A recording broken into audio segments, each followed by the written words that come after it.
when I started playing junior footy, there wasn't as many clubs around. I mean, your first introduction to competitive football was more at school. But the first one I can recall was, the first one I played with was with Balwyn Youth Club, an under 15 comp. So I played as a 14-year-old in that.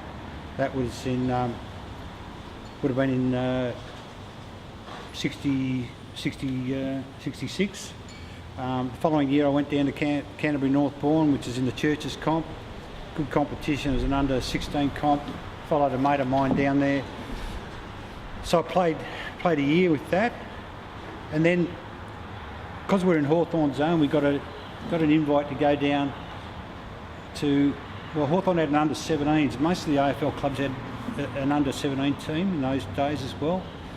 But so I went down with a lot of my mates who were from that area, and I didn't play in the under 17s. I just played in the under 19s as a 16-year-old. It was my first year all through that, which is hard in a way because even those days they were a bit physically bigger than me, even though I was fairly strong for my age, but and tall. But yeah, it was a bit harder. But I played all the year in the as a 16-year-old. The following year, Brian Coleman became his coach, the under 19s at Hawthorn, and he became one of my great friends, mentors. He became president of Hawthorn, chairman of selectors at Hawthorn, and had a great friendship over many, many years since that first time he coached me in '69. I had a good year. It was, we had a good team. Blokes like Simo, Stoney, and these sort of guys were playing, and Billy Aslett. We played in the grand final against Richmond that year at the MCG, which was a great thrill. And that was the first of my losing grand finals, if you like. 1970, I made Hawthorn senior list, which is a fantastic thrill. They were a strong side. They won the flag the next year, so I played fairly well, and I got games in the reserves and played all right. But they had a strong list, and so I was flittering between the under 19s and reserves. The following year, I got dropped back to the sup list, and I played probably predominantly under 19 footy in 71, and but I had a good year. I won the under 19 best and fairest that year. But look, at the end of that, the reality was I wasn't good enough for AFL football. So I came to Camberwell for predominantly two reasons. One, it was the local footy club, a local VFA club. I was born and bred in Balwyn, and this is the closest ground. But the other one was a great friend of mine, Jeff Simpson, who was a year older than me. Went to Bourne High. We played in the under 19s together at Hawthorn. He came here the year before, and I used to come and watch with other mates, Stoney and these guys. We used to come and watch him play over Sunday. And he was one of the main reasons I came down here, because he was here, and also blokes like Billy Aslett was already here too. He played a year. So that was my introduction in why I came to Camberwell in 72. I only played probably half a season, or probably from June onwards, because in those days conscription was in. The Vietnam War was finishing up and conscription was in, and I got called up. My birthday came out, 20th of May, unfortunately. So I was called up into the army. So I went into basic training around about June of that particular year, and so I did my basic training at Pucker, and then I went up to New South Wales and Singleton to do infantry training. So I probably missed 6 or 8 games of my first year at Camberwell in 72. Then Gough Whitlam got in at the end of the year and gave us the choice to get out, and I took the choice and got out. So I had my first full year at Camberwell in 73, and that was a pretty good year. I had a good year. I was made captain. Graham Clark appointed me captain.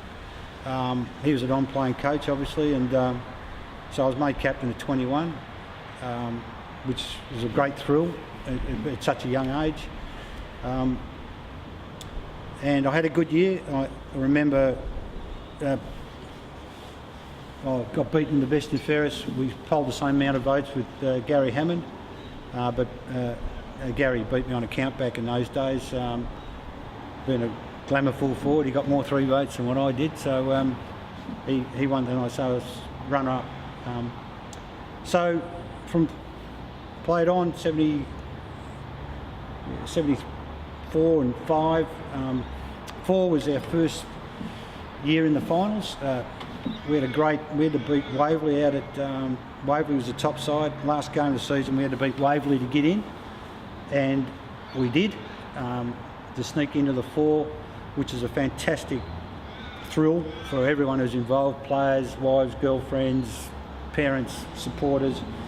I remember that game vividly. It's one of the games I do remember because it was such a great win and first time to get, because they were building up, Campbell was building up into finals. So then 75, and I think we got, 75 was, we played Brunswick and got beaten in the grand final. I then made a decision to go over and play football in Tasmania. I had a few things going on which I felt I needed to change, just from the environment, not so much from the footy. That was a vehicle for me to make a bit of a change, just to experience something else in life. And I had a good offer to go down there. So I went down to Glenorchy, played with Peter Hudson, and Bluey went down as well. Broke my arm in the first game, and I didn't come back till later in the season. Come back, I played okay in the finals, but we got done in the grand final again. So that was, at that count, was 3 attempts and no wins. So I came back I missed Melbourne, missed my family and friends, and so I came back to Camberwell here in 77. Had a good year. Personally, I had a good year. I won the best and fairest that year, and then we got beaten by, I think, Morty Alec in the prelim final. And then, but I thought, we were building up. Like any club, you build up the finals. You just don't, unless you go out and pay for one. But in those days, you had to build up. You get players in. And I thought in 78, we really had a great opportunity to do that. They recruited pretty well. A couple of players had come in. I only played 1 year with them, but they were really good players. With Neil Chamberlain, Ross Wright, just to name a couple. Were really tough, skillful footballers. AFL experiences, they come play with AFL games under their belts, but they were really good players. So I thought we had a real good chance. I mean, I know Frankston were a very good side. They were a big side, strong, physical side, but so were we. I think we could match them in that area. But on the day we didn't. A windy day, what I recall, and we didn't kick well the first quarter. Plus, I think we suffered a big blow. Jeff Simpson, who's a real good mate of mine, as I said earlier, he kicked 5 against Frankston in the second semi where we got beaten, and he did a hamstring in the prelim final, and he couldn't play in the grand final. And he was a massive blow because I know Frankston had Jones, I think, was one of their rovers. They had good rovers, and Simo could match it with those guys, which he already had shown he could. And him not playing was a massive blow to us. As well as a goal kicker, he was quick, and he could, break the game up a bit too. So that was a massive blow, but it was what it was. So after that year, I was, after playing in 2 losing grand finals, I really thought, I just needed a change, and I thought I'd try my hand at coaching. I probably regret that decision in hindsight, but a lot of things you regret in hindsight. But I probably shouldn't have. I should have listened to or spoken to a few more people. But I did it. I felt I'd had the ability to do that. So I went and coached Surrey Hills in the Eastern Footy League. Did that for a year, and we got beaten by a point in a final, knocked us out. A couple of some good players, some mates who followed me over there. We had a good team. But then I had a promotion at work, and it didn't really allow me to coach, but I decided to play on. So So I played on the following year, but I wasn't enjoying it. I gave it away about early in the season, having a few whacks around the head and pressure from the wife at that stage, my fiance at that stage. So I gave it away. Then I got a call from Ray Davies, who is a ex-Frankston player, good guy who's coaching Templestowe, which I had a practice game with him early in the season, that season, but I decided to stay at Surrey. He asked me to come down with another guy I met who's a good fellow, Lee Munro, and so I went and played there for the remainder of the year. It's a really good club, great for women involved. There's a nice club rooms and all that. So I played there and I finished in 80. I played 81 there. The start of 81, Ron Peck rang me. I thought, oh, geez, he's got to...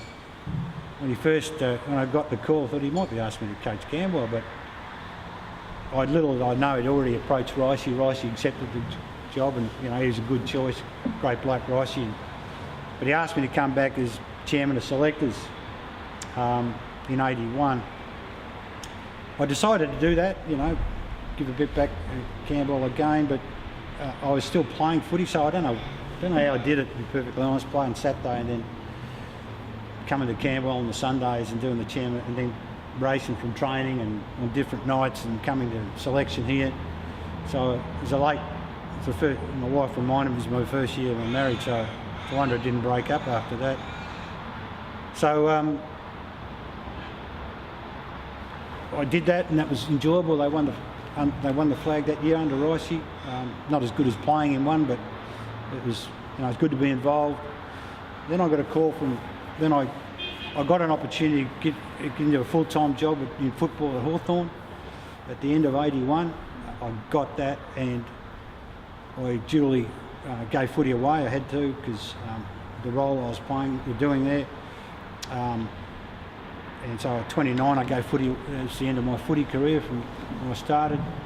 But I had 23 wonderful years at Hawthorn in the role of chairman of selectors and as recruiting manager and also football manager. And I was made a life member of that club, along with another great mate of mine who came down here, down to Hawthorn, George Stone.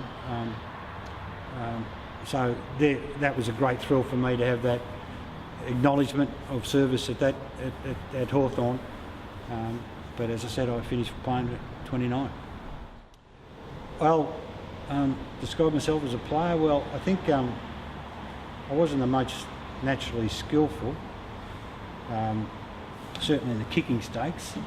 I was a left footer, and you're either a good one left foot, you're either good or you're bad. I was in the second one.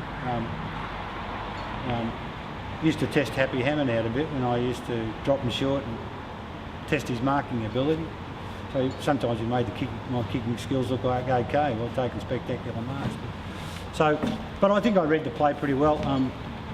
It's marking and at handball. I think my probably greatest attributes was I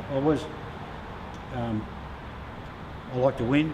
I was very determined to win. I think I was a fairly good leader. I think that was in my junior footy. I've been captains or vice captains because I used to probably get blokes going or stir them up or whatever you might want to call it. But so I had some leadership skills, fierce desire to win at all costs. And I probably went in. I did go in and get the ball, even though I'd probably dish it out, or I got it back in spades sometimes too. So, I like the physical aspect of the game.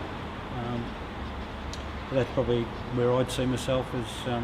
And I think I was tactically pretty good. That's I think that held me in good stead as well, as far as although tactics weren't as important what you find in the modern game now, but I think I had that ability as well. Well, Camberwell was a great part of my life, and listening to the other guys who've spoken, obviously it's held a similar reaction with them as well. But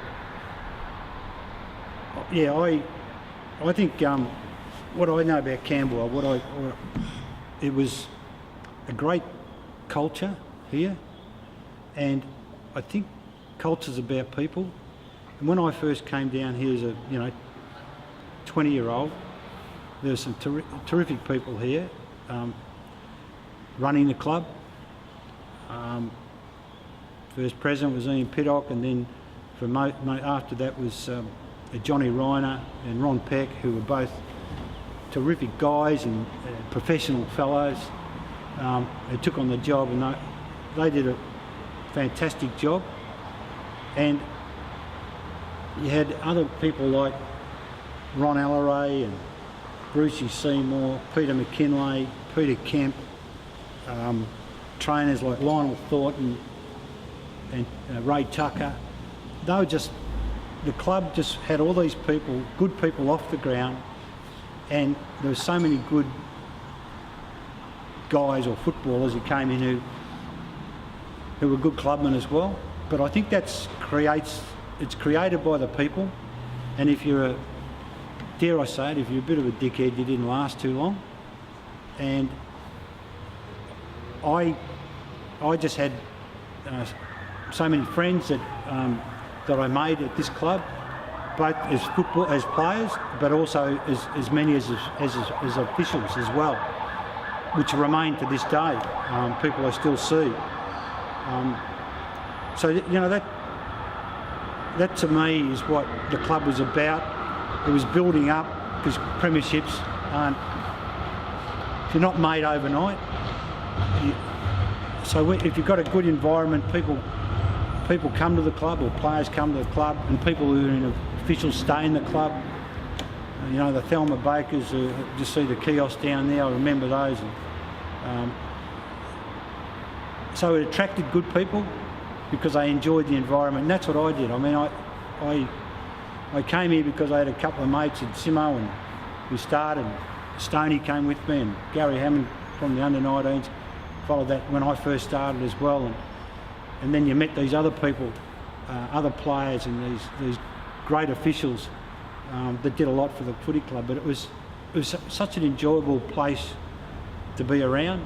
You enjoyed your playing, but you also enjoyed the camaraderie off the ground as well, and the relationships with just not players, but just with the officials as well. And it's a shame that the club no longer exists, because I suppose that gets around to, we all have, our lives take different courses.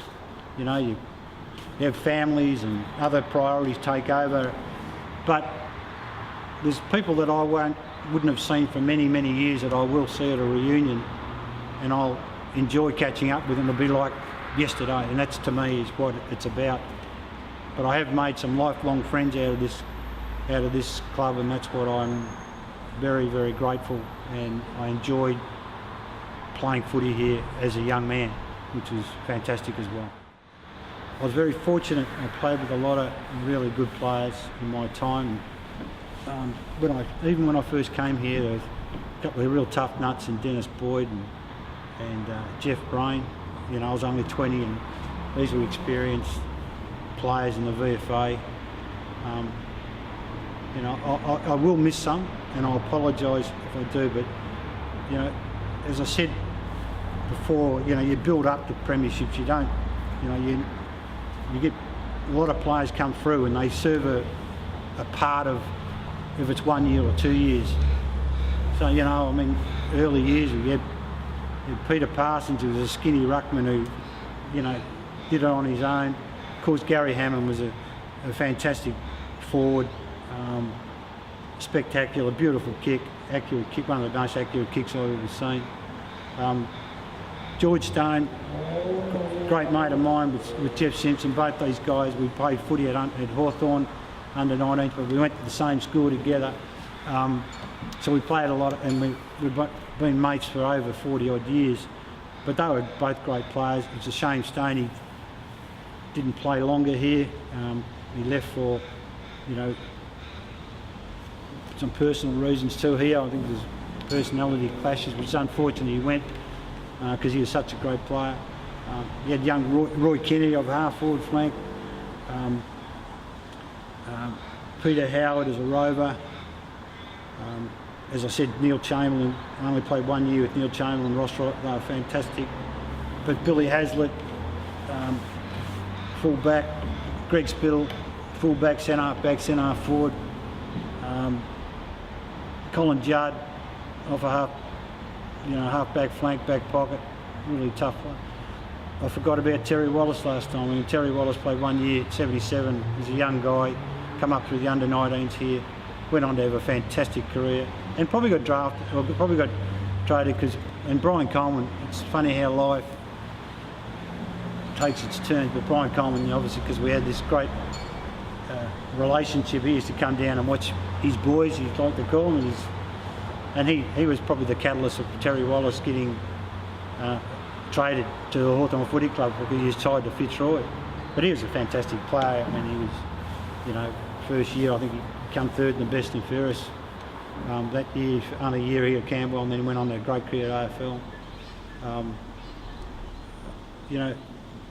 Tony Andrews in my early days, a big key forward. Michael Moore, another big key forward who went on, they kicked a lot of goals and went on to other competitions. Mick stayed in the VFA and Caulfield and kicked bags of goals over there as well. Davey Routledge was a quick half-back, full-back here as well. So I know I'll probably have missed out on a number of players, and my apologies to that. But as I say, there were some really talented footballers in my time. I don't know if I mentioned Phil Nielsen. Phil was a big guy, and on his day I think he was unstoppable. A really terrific player. So we're pretty well blessed with great forwards, some terrific ruckman and Bluey Oliver as well. It was good, one of the best tap ruckmen going around, and good mark. So we had some really good players come through this football club, which I enjoyed playing with. My first coach was Graham Clark, who was a non-playing coach. I mean, Graham helped build the club up. I mean, he was relentless in his recruitment. I can't bag Graham Clark because he gave me, he saw in me, he gave me the captaincy as a 21-year-old in my second year here, and his second year, so I'll be grateful for that. I mean, he could be a hard taskmaster, and I know that probably my mate and Georgie Stone, that was probably one of the reasons Stoney left. Clarkie probably didn't see as much as Stoney as a player, although he won a best and fairest here. Stoney clashed a little bit with him, and he left. But look, Graham Clark was fine to me. Mike Bowden came in as captain coach in the next one. I had a great respect for Michael Bowden, not just as a player but as a man. He was a fantastic guy. I had a first year back was, I had a good year under him, and I won a best and fairest. So he was really a good coach. Ray Smith came in. He was the only other coach I had with 2 years with Ray. He was different, and he was probably before his time when you really think about it, when you look at what goes on in AFL clubs now, trying to, and with the mental preparation of games, and certainly with some players that would really help, and it did help. But he had I think his first year won the best and fairest, so he's a good player. I was just reading when I saw his interview that I didn't know he was at Crook in that week leading into the grand final against Frankston. But look, he was a innovative coach as well. But I think in the end of the day, I think coaches are there for a job, but players should be able to get themselves up for games, in my opinion. You mightn't always agree with some of their thought processes too, but if you want to play well, you prepare yourself as best you can and try as hard as you can too. So I think it's still in the players' hands. Can't be blaming coaches for your performances. So, but they're all fine. I had no issue with any of those three guys. Yeah, look, there's no doubt it was really tough in those days in the VFA, and so was the VFL. I mean, don't forget the VFL was, the game itself was a lot more brutal. You could get away with a lot more things behind the play. You know, player getting rid of the ball would get, you know, could be round arm, and in a lot of cases not even reported. So it was what it was. But I mean, the game's evolved so much, and for the benefit of the game too. I mean, you know, you got to attract kids into the sport. It's cleaned up, and the VFA now, the VFL of today, where I see a lot of the games, it's a purely, you know, it's a really skillful game, and you don't have those sort of incidents. I mean, you've got cameras at every game now. You wouldn't have had it when we were playing. You're relying on one umpire. They've got three now. You know, so you've got so many eyes watching. But I think, you know, the game, certainly it was tough. It was that, but that's how it was in those days. Through in the late 60s through the 70s and even into the 80s. But you know, even at my time at Hawthorn, I saw it evolving there, where the game was changing so much. And you know, I think, you know, the game has got so much better for it in that aspect. Probably some other aspects you'd probably question, but certainly in the fairness or cleanness, for want of a better word, of the game, it's, you know, it's a hell of a lot better. But yeah, it was certainly tough when we were playing in those days, no doubt about that. You've given your heart to get here, and your soul to get it right. You can take 'em boots and all, but it's sure gonna take a fight. When you spend all week getting to your peak, you're gonna have your say. You bet. On Sunday, it's gonna be a fight.